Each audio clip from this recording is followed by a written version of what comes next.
Grace, mercy, and peace from God our Father and the Lord Jesus Christ, His Son, our Lord, be with you all. Amen. Madaling intindihin na ang Ten Commandments because it is written in the hearts of every man. Understanding na bawal o kaya mali ang pumatay, mali ang magsinungaling, mali ang mangalunya, dapat galangin ang iyong kapatid ay common sa lahat ng kultura sa buong mundo. This is a default for a society to continue and for a society to be established. It is not a wonder na ito ang tinawag na sampung utos ng Diyos. Tinatawag na moral law. Ang moral law ay nasa puso ng tao, hence hindi lang yan ibinigay para sa mga Hudyo noong unang panahon. Hindi, ayan ay binili na ng Diyos at nakaukit sa bawat puso ng tao. Now, binigay ng Diyos yan sa mga tao para sundin at para makita kung ano nga ba ang hindi nila nasusunod.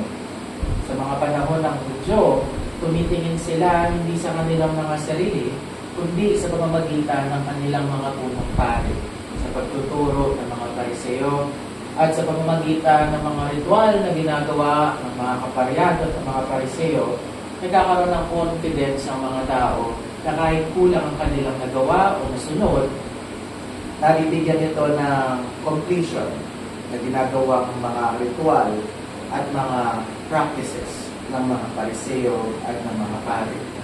Isa rito yung tinatawag na Yom Kippur na binubudburan ng dugo ng sinacrifice na hayop ang mga Israelita para sa kapatawaran ng kanilang mga kasalanan. And yet, the prophet said that not the blood of bulls or the blood of lambs are going to be efficient for the forgiveness of man. It was merely a foretaste. It was merely a picture of what is to come that is fulfilled in Christ Jesus.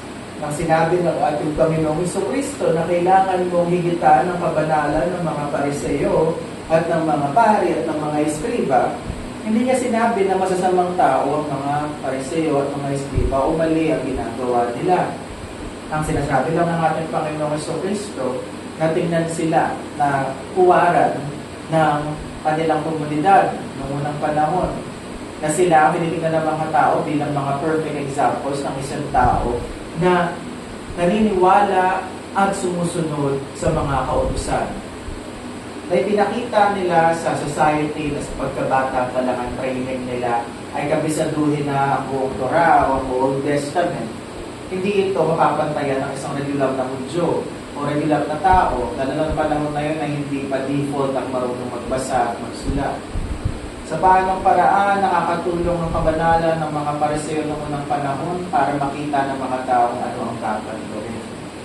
Pero sinasabi ng ating Panginoong Jesucristo, nang sinabi niya na nakalagay na huwag kang papatay, pero pag nagalit ka sa iyong kapatid ng walang dahilan ay nakapatay ka na rin. Hindi niya sinasabi rito na higitan ng mga Pariseo, kundi posible. Na kahit yung mga Pariseo hindi kayang hindi magalit ng walang dahilan. Na kahit ang mga Pariseo hindi kayang magsabi ng raka o kaya walang kwenta in the English language. Kung sa pamamagitan lang ng pagsabi sa isang tao na wala kang kwenta, na bobo, na tanga, ay mapupunta ka na sa impyerno, kahit ng mga Pariseo nagagawa iyon, paano ka na? Yan ang sinasabi ng ating Panginoon Jesucristo. Wala kang takas, wala kang pag-asa, at kahit sa mga tinuturing na banal ng mga tao noon, hindi nila yun makita. So lalong nawala ng pag-asa ang mga tao kung saan sila titingin. Kung hindi sila makakatingin sa mga Pariseo at sa mga eskriba ng isang example ng kabanalan, kung gayon saan na sila ay titingin. Saan na sila titingin?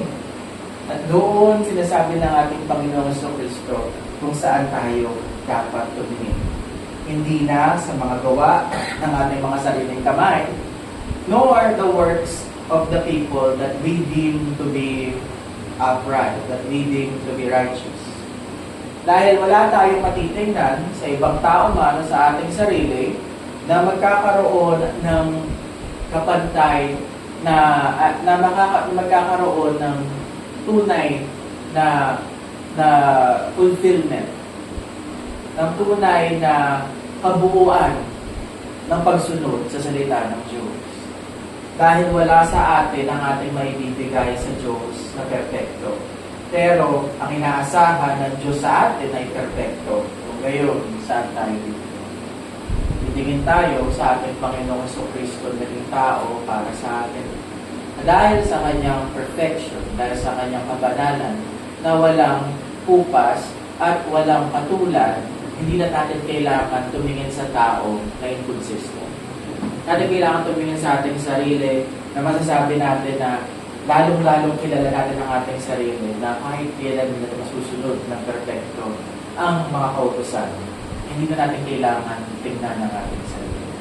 Kailangan na lang natin tingnan si Kristo at ang kanyang mga gawa at ito ay magiging sapat na para sa atin.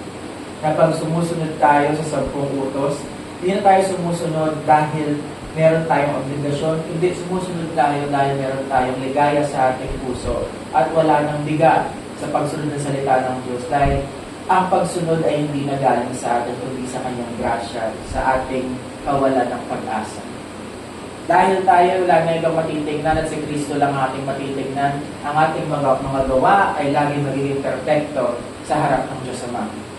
Dahil hindi na ang ating gawa ang kanyang nakikita. Kung gayon na ginawa na ng ating Panginoong Jesucristo ang lahat, kailangan pa ba natin gumawa ng mabuti? Ang sasabihin ng iba, pinatawad na pala tayo. Si Kristo na pala ang gumawa ng lahat. Di gawin na lang natin lahat ng gusto natin, humingi ng tawad later. Not so. Dahil sa binigay na karapatan ni Kristo para ikaw ay makagawa ng mabuti sa isang perfectong pamamaraan, it is only not only the duty of the Christian to do so more fervently, to obey the commandments, but do it not no longer with anxiety, but now with joy and love within their hearts. Tulad niya na sinasabi nila, madaling ibigay ang hindi sa'yo. So dahil hindi na sa'yo nanggagaling yung mga mabubuting gawa, dahil pati yung pagpapatawad sa iyong kapatid ay galing na sa Diyos, mas madali mo na mabibigay. Madaling magbigay ng mga bagay na hindi sa atin, lalong-lalo na kung napakarami. For example, kung ikaw yung gagastos para sa isang charity drive, o kaya kung meron kang tutulungan pero galing sa sarili mong pera, merong konting hatak na may nawala sa'yo. Pero dahil naniniwala na tayo na lahat ng ating gawa at lahat ng ating kung meron man tayo ay galing na sa Diyos, madali na itong ibigay sa ating kapwa. Madali nang sumunod dahil ang pagsunod ay hindi naman para sa Diyos dahil hindi naman yan mapapakinabangan ng ating Panginoon, kundi ito na ay para sa ating kapwa. Kung lahat ng meron tayo ay sa Diyos, ito ay madali nang ibigay sa ating kapwa. Ang ating pagsunod ay hindi nagaling sa atin, kung gayon madali na ito ipamahagi sa ating kapwa. At ito ang kasiyahan ng buhay ng isang Kristiyano. Wala nang pressure. There is no anxiety. There is no obligation, but there is only joy in obeying the commandments. There is only assurance in obeying the commandments. Hindi mo naiisipin kung perfect ba yung pagkakagawa mo ng mabuti. Dahil alam mo na si Kristo na ang gumawa ng para sa iyo. Ang iisipin mo lang sa mata ng Diyos Ama, lahat ng ginagawa mo mabuti, lahat ng pagsunod mo sa mga kautusan ay perfecto na sa harap ng Diyos. Kung gayon, ito na ay pwede mong ibigay as freely and as often as you can without the burden of obligation, without the burden of anxiety or survivor's guilt, or any other thing. We only have what is God's and no longer what is ours. And so, when we go out into the world obeying the 10 Commandments, not lying but telling the truth, not committing adultery but loving thy neighbor and living a chaste life, when we honor our father and mother, we no longer do it because we are obligated to, but because God has given us the fullness of the benefits of what these things can do for others and for ourselves. Hindi na natin iisipin kung ano yung makukuha natin dahil nakuha na natin yung dapat natin makuha sa pagsunod sa ating Panginoon. There is no longer the longing for a reward because the reward has already been given. The perfection of Jesus Christ is now within all the works of those who believe Him. And so pag merong gumawa ng mabuti sa iyo, si Kristo ang gumawa niyan para sa iyo. At pag merong kang ginawa ng mabuti, si Kristo ang gumawa niyan para sa kanila. No more pressure, only joy.